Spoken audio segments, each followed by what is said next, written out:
tahun 1323 Hijrah. Berkumpullah kemudian di Tanah Abang dan Krukut sekarang. Krukut, wilayah Jakarta. 4 orang ulama. Ada Said Al-Fakhir, ada Said Abdurrahman, ada Said Muhammad, ada Said Sehan. 4 orang. Kumpul di situ merumuskan. Kita ini kenapa ya? Sudah 300 tahun kurang lebih. Kita tidak bisa mengatasi penjajahan Belanda. Kalah terus. Apa yang kurang? Dirumuskan oleh ulama, oh kita ini berjuang terpecah-pecah, tidak bersatu. Kita kalah di pendidikan, kita kalah kemudian di sini, kalah di sini, kalah di sini. Kalah dalam logistik, maka kita harus bersatu. Maka dirumuskan oleh mereka, dibuatlah kemudian satu perhimpunan namanya Jamiatul Khair. Maka diundang kemudian para ulama, diundang. Apa yang disepakati? Kita harus sepakat bikin pendidikan yang berkualitas. Bersatu dalam hal ekonominya, perdagangannya, bersatu dalam hal ilmu politiknya. Maka disepakati berkumpullah kemudian 6 tahun dari situ. Tahun 1911 untuk pendidikan diundang seorang alim besar, alim minal ulama, namanya Syekh Ahmad Surkati, yang berasal dari Sudan. Sur artinya ahli, kati artinya kitab, rajin dengan kitabnya.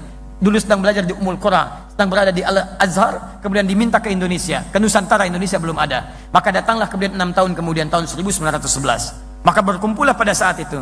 Ada ahli sokongan dagangnya, ada ahli ilmu politiknya, ada ahli pendidikannya. Kayak Ahmad Dahlan dan yang dari Yogyakarta, dari Kauman, yang kemudian mendirikan Muhammadiyah tanggal 18 November tahun 1912, datang ke sana. Kumpul diskusi, apa yang disepakati? Kita harus kompak. Maka dibuat pusat pendidikan Solo, berkumpullah para pengusahanya. Diinisiasi oleh Kiai Haji Saman Hudi, mendirikan syarikat dagang Islam. Urusan perdagangan Solo yang support. Urusan bisnis Solo yang support. Urusan pengetahuan pendidikan dari Jakarta sampai dengan Yogyakarta. Urusan kemudian masalah ilmu politiknya Surabaya. Namanya maaf Haji Omar Said Cokro Aminoto. Selalu disingkat dengan HOS, bukan HOS, Haji. Kalau Haji itu orang apa? Orang Surabaya, orang Islam. Orang Islam. Gak ada negara lain menggunakan gelar haji, tidak ada. Tidak ada agama lain menggunakan haji, pasti Islam, pasti Islam. Islam. Haji Omar Said Cokro Aminoto. Perhatikan, 300 tahun tidak terwujud kemerdekaan itu. Cuman dalam kisaran 30 tahun hilang 01. 30 tahun. Berkumpul mereka semua, linknya disatukan. Solo menghimpun para pengusahanya, support untuk kemerdekaan Indonesia. Perhatikan, Jakarta, Jogja kasih pendidikan yang bagus. Sampai sekarang Jogja dikenal dengan kota pendidikan. Teman-teman, Surabaya support bagian ilmu politiknya, orasinya, macam-macamnya. Di antara murid Haji Omar Said Cokro Aminoto adalah Insinyur Soekarno. Didik. Apa yang terjadi? Tidak tunggu lama. 1911 cuma butuh 34 tahun. Tadi 300 tahun gak dapat, sekarang 34 tahun. 1911 tambah 34, 1945. 17 Agustus, hari Jumat, bulan Ramadan, jam 10 pagi, diikrarkan kemerdekaan Indonesia. Ketika diikrarkan, tempatnya, maaf teman-teman sekalian, di buku sejarah cuma dituliskan jalannya, Jalan Pegangsaan Timur nomor 56. Masya Allah, apakah proklamasi dilakukan di jalan? Tidak. Ternyata di halaman rumah, nomor 56. Nomor itu kan rumah, tempat. Kalau jalan tidak pakai nomor. Jalan Kiai Haji Wahid Hashim, di jalan. Nomor berapa? Nomor sekian, berarti tempat tertentu. Jalan Pegangsaan Timur, jalan nomor 56, kediaman tertentu. Kediaman siapa itu? Kediaman orang Islam, orang Indonesia, keturunan Yaman, namanya Syekh Faraj bin Marta. Syekh Faraj bin Marta mewakafkan rumahnya untuk kepentingan proklamasi kemerdekaan Indonesia. Beliau seorang pengusaha sukses dari Solo sampai dengan ke Surabaya. Masya Allah, kemudian tinggal di wilayah Bogor. Insinyur Soekarno dapat kemudian hadiah dari beliau, diwakafkan rumahnya, proklamasi di situ. Saya sampai sekarang punya salinan ucapan terima kasih Negara Kesatuan Republik Indonesia pada keluarga besar Syekh Faraj bin Marta. Kumpul semua. Dengan kemuliaan itulah terjadi kemerdekaan Indonesia. Dicantumkan di Undang-Undang Dasar atas berkat rahmat Allah yang Maha Kuasa. Di pembukaan undang-undang, jadilah undang-undang pasal 29 ayat 1, negara berdasar atas ketuhanan yang Maha Esa. Jadi sila pertama di Pancasila, ketuhanan yang Maha Esa. Nilai beragama ada di situ. Jadi ada pengakuan di situ. Negara Indonesia saja bisa sukses, bisa merdeka, lawan penjajah hanya dengan maaf, bambu runcing, merah darah, putih kain kafan, jadi bendera. Kalau bukan atas berkat rahmat Allah yang Maha Kuasa, mustahil ada kemerdekaan. Makanya teriakan pertama yang menghadirkan kemerdekaan, teriakan Allahu Akbar. Allahu Akbar. Di kalimat Allahu Akbar itu bukan kalimat teroris. Itu kalimat kemerdekaan. Itu kalimat yang menjadikan negara kesatuan Republik Indonesia. Kalimat yang diakui di undang-undang, di pembukaan disebutkan, jadi dasar negara, jadi Pancasila. Itu Allahu Akbar. Takbir. Takbir. Allahu Akbar. Di kalimat itu yang mewujudkan negara kesatuan Republik Indonesia. Makanya teman-teman sekalian, kalau tidak ada tuntunan Al-Quran yang diamalkan pada saat itu 1905, mustahil bisa 35 tahun, 34 tahun negara Indonesia bisa mendapatkan kesuksesannya untuk merdeka. Baca. Dan tidak mudah itu, luas luar biasa. Lihat buku yang sama, halaman 19, paling kanan sebelah atas. Luas negara kita aja, itu daratnya 2 juta kilometer persegi. Lautannya 3.200.000. Kalau dikumpulkan Eropa semua kumpul, belum sampai menyamai Indonesia. Satukan Perancis, Belanda, Spanyol, Belgia, itu maaf, belum cukup untuk menjadi Indonesia. Luas. Pulaunya 13.677 pulau. Belum termasuk Pulau Gadung, Pulau Gebang, Pulau Mas dan sebagainya. Luas. Tidak mudah menyatukan itu kalau bukan karena Allahu Akbar, bukan karena Quran, mustahil. Nah sekarang pertanyaannya, negara kita sudah merdeka dengan prinsip Al-Quran, dengan prinsip Sunnah. Dibawa bahkan utusannya ke Yogyakarta. Silahkan cek di Museum Yogyakarta. Utusan dari Turki datang menyampaikan 2 sifat. Satu bendera warna hitam dengan bertuliskan La ilaha illallah sebagai perlambangan Ka'bah, manhaj Al-Quran. Kedua bendera warna hijau bertuliskan Muhammadur Rasulullah sebagai gambaran dari Sunnah. Jadi negara ini dibawa dengan prinsip Al-Quran, dengan prinsip Sunnah Nabi sampai ke kemerdekaan. Tinggal kita sekarang bagaimana mengisinya. Masalahnya ada kalangan-kalangan tertentu dari dulu, dari kalangan orientalis, dari kalangan orang-orang yang tidak suka Indonesia mencapai kemerdekaannya. Mereka tahu sumbernya dari Quran, mereka tahu sumbernya dari Sunnah. Makanya antum dijauhkan dari Al-Quran dan Sunnah. Antum dijauhkan jauh dari Al-Quran. Silakan cek, hanya baca. Quran itu hanya boleh ada di masjid, bahas dalam kitab, nggak boleh muncul di perekonomian. Begitu antum bawa gerakan Quran menuju perekonomian, antum akan banyak diserang. Silakan, kalau cuma ceramah di masjid, antum nggak akan diotak-atik. Tapi ketika antum kumpul, orang Islam pengusaha kumpul, ayo kita masyarakatkan nilai-nilai Qurani dalam masyarakat perdagangan kita. Jauhi riba, jauhi ini, jauhi itu. Bikin misalnya supermarket yang baik, bikin ini yang Islami, baru antum akan disoal.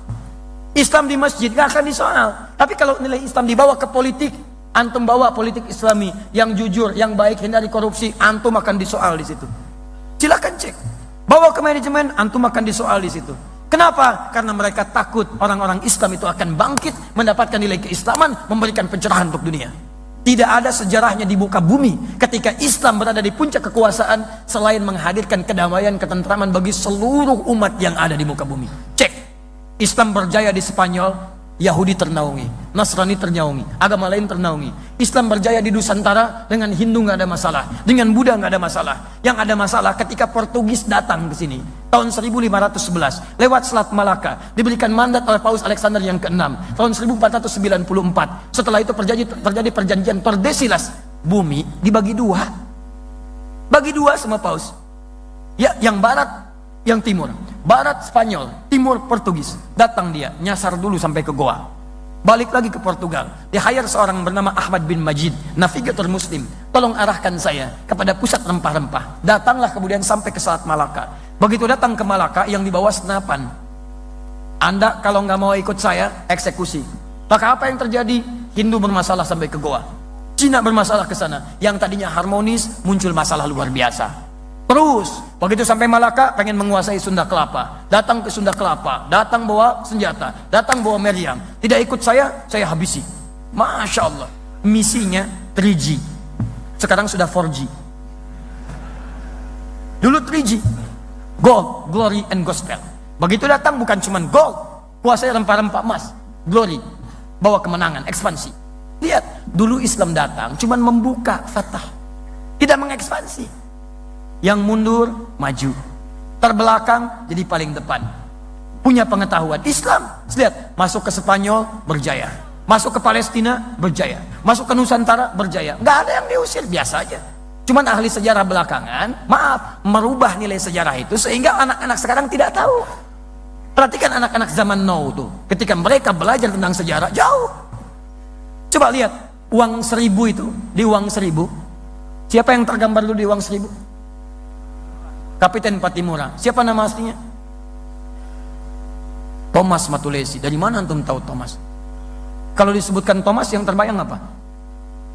Oh, jangan langsung ke situ aja. Thomas bisa kereta-keretaan, mobil-mobilan, kan? Ada Thomas, kan? Masya Allah, badminton, piala Thomas dan sebagainya. Ada. Tapi umumnya kalau dikaitkan dengan keyakinan itu non Muslim. Dari mana bisa jadi Thomas? Namanya Ahmad. Jauh-jauh Ahmad jadi Thomas. Namanya Ahmad Lusi, seorang kiai, punya pesantren, berjuang melawan ekspansi, sampai kemudian dieksekusi. Kok tiba-tiba jadi Thomas? Dari mana Ahmad jadi Thomas? Teman-teman sekalian coba cek lagi. Sejarah kita itu banyak yang tertukar. Ada putri yang tertukar, ada menteri yang tertukar, ada sejarah yang ditukar. Itu masalahnya. Karena kita nggak belajar sejarah dengan benar, kita sudah sejarahnya dipalingkan, Qurannya dijauhkan. Coba silakan cek. Kenapa para ulama berjuang di Jakarta? Karena dulu saat Portugis datang ke Jakarta menguasai, itu kemudian Sunan Gunung Jati, Syarif Hidayatullah menugaskan menantunya. Namanya Fathullah. Fathullah yang menikah dengan anak perempuannya Sunan Gunung Jati. Dan Gunung Jati itu anaknya dari Syarifah Mudaim. Syarifah Mudaim itu menikah kemudian dengan Syarif Abdullah. Syarif Abdullah itu orang Mesir, seorang ulama. Ya tinggal kemudian di Mesir selama 20 tahun melahirkan Syarif Hidayatullah. Pulang ke Gunung Jati, bertemu dengan kakeknya Prabu Siliwangi, namanya Menarasa. Dikenal dengan Pak Menarasa, kenal dengan Prabu Siliwangi. Menikah dengan Nyai Subang Larang, melahirkan 3 orang anak. Anak pertama Abdullah Iman atau Walang Sungsang lahir tahun 1423. Anak keduanya kemudian dikenal dengan Rara Santang, lahir tahun 1426. Anak ketiga Raja Sengara lahir tahun 1427. Ketika balik lagi kemudian ke Gunung Jati, punya 2 orang anak, laki-laki namanya Muhammad, perempuannya menikah dengan Fathullah, dikenal dengan Fatahillah. Portugis menyebut dengan Valetehan. Ketika Jakarta, saat itu belum Jakarta namanya, baru Sunda Kelapa, dikuasai oleh Portugis, datang ke situ, hantam sana sini, ditugaskan, kamu berjihad ke sana, jihad, buka Jakarta, bebaskan, ambil wudhu, sholat, himpun pasukan, datang, hari Jumat selesai, di bulan Juni, teman-teman sekalian, 1527, datang ke situ, selesai Jakarta, lalu bersyukur kepada Allah. Saat bersyukur itulah kemudian mereka ingat Quran surah ke-48 ayat pertama, Inna fatahna laka fatham mubina, fatham mubina. Dirubahlah kemudian Sunda Kelapa Batavia menjadi fatham mubina. Fatham mubina kalau dalam bahasa lokal disebut dengan Jayakarta, disingkat jadi Jakarta. Di nama Jakarta itu bahasa Al-Quran. Sampai sekarang hari jadi Jakarta itu, hari jadi yang diperangati, itulah hari pertama kali Jakarta dibebaskan oleh Fathullah dari kungkungan Portugis. Itu teman-teman sekalian, itu kalimat-kalimat Allah. Jakarta dibuka dengan kalimat Allah, Indonesia merdeka dengan kalimat Allah. Kalau ingin sukses, kalimat Allahnya bagaimana? Kembali ke Quran. Maka saatnya antum sekarang kumpul, keluarkan ayatnya, keluarkan hadisnya. Kita harus bantu negara kita untuk bangun dari tidur yang dalam. Jadi antum gak usah macam-macam lah, kita bantu aja negara kita ini. Sebab yakin kalau semua kembali kepada Quran, negara ini akan tenang kehidupannya. Antum tidak usah merubah dasar negara, sudah bagus, orang tua kita sudah membuat itu, nggak usah rubah macam-macam. Kita tinggal isi dengan nilai-nilai Quran.